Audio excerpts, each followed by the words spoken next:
Hello everybody, welcome back to the channel. My name is Aaliyah, and today I will be talking about something a wee bit different than what I usually talk about.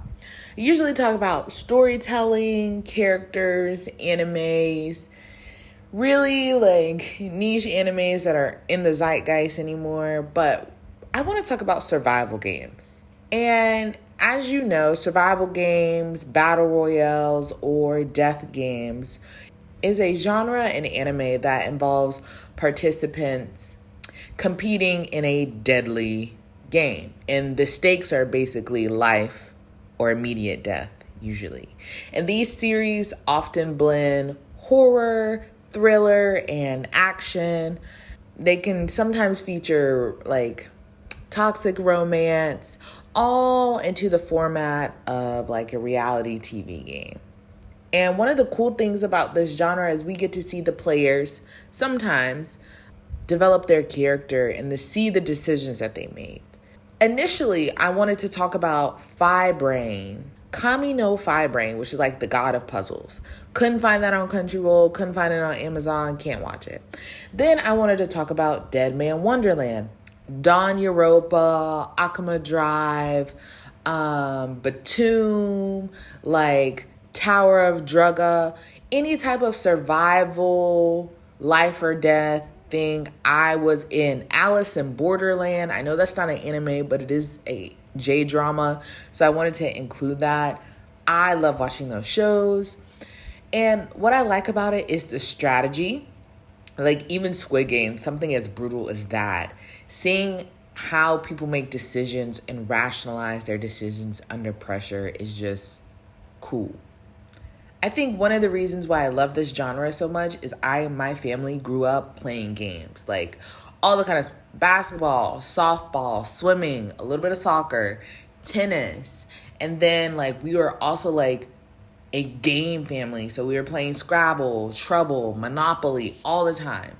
So my life has been full of games, and my family is one that we kind of enjoy spending time with each other, and that's one of our pastimes. I remember when the thunderstorms used to happen and the lights would go out and there was no like power or Wi-Fi TV, we would crack open Monopoly and just play till the lights came back on or till we had power again.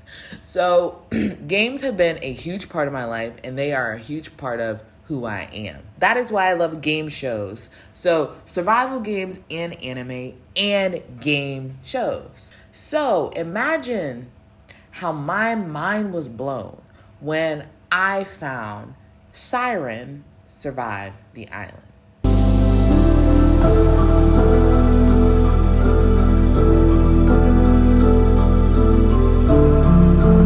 So, Siren Survived the Island on Netflix is a Netflix Korean game show. It centers around 24 women from 6 different professions, and their teams are built around their actual professions, like soldiers, firefighters, athletes, stunt women, and police officers and bodyguards. And they are dropped on this remote island on the coast of Korea, and their mission is simple: survive, defend your base, and capture everyone else's flag.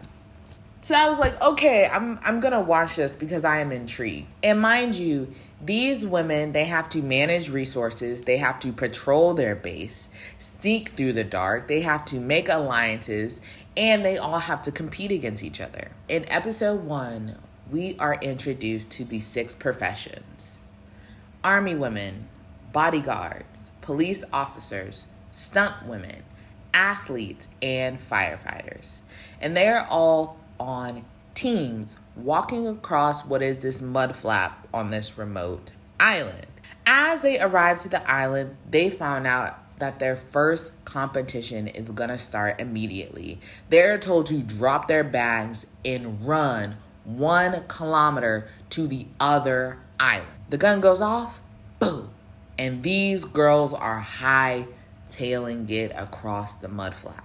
When they reach the other side of the mud flap, they find out that not only can they not proceed unless all of their teammates are on the same side, but 2, They are to take down a flag and haul it all the way back from where they came from. So we see that the stunt women are kind of ahead or slightly behind the bodyguards. The army women, they are true to this, not new to this. So they are moving in a well-organized fashion, whereas some of the athletes and the other professions are kind of stumbling around trying to figure out how are they going to organize. Once each team reaches the base, right, they are entering into a coliseum. And based on the order in which they returned and completed the first mission, they get to choose a home base. There is a home base located near their pier. There is a tent up in the woods. There is like this square fortress thing located somewhere in the woods. And so each team, in the order that they return to the island, gets to pick their home base. Once they get to their home base, these girls are instructed to, 1, secure their flag. Right as you see these teams pick their home base, we also see them begin to strategize. They try to find out where is the closest team located. What team is it? Are we going to attack the army team first? Should we make an alliance with them because they're strong? So, by the end of episode 1, the stage is set. Once they've secured everything, they've scoped everything out, they will hear a siren between the times of like 1 in the morning all the way to 12 in the afternoon. It can happen whatever time in the day as long as they're not already in a competition in the Coliseum.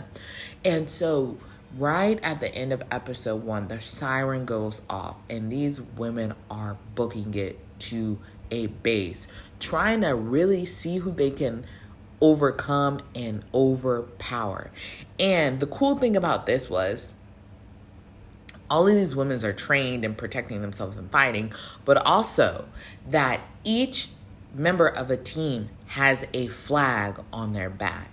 And so when you are engaging with another team physically, if they yank, the flag off of your back, that means you have been timed, like you're eliminated, you're timed out.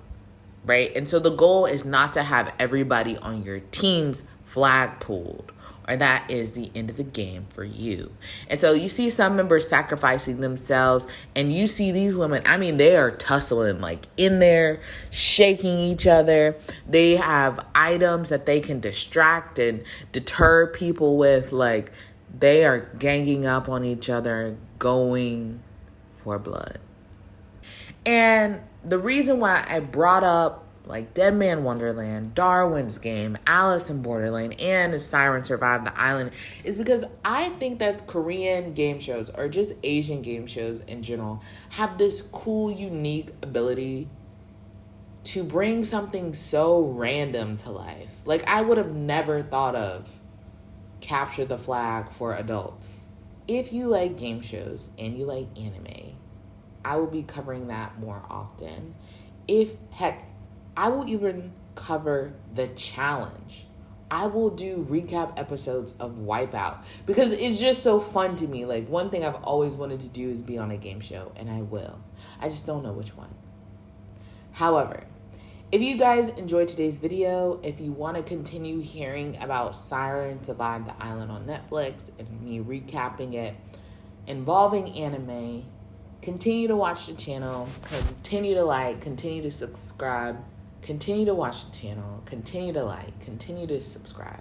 And I thank you guys so much for watching today's video. I will see you in the next one. Bye.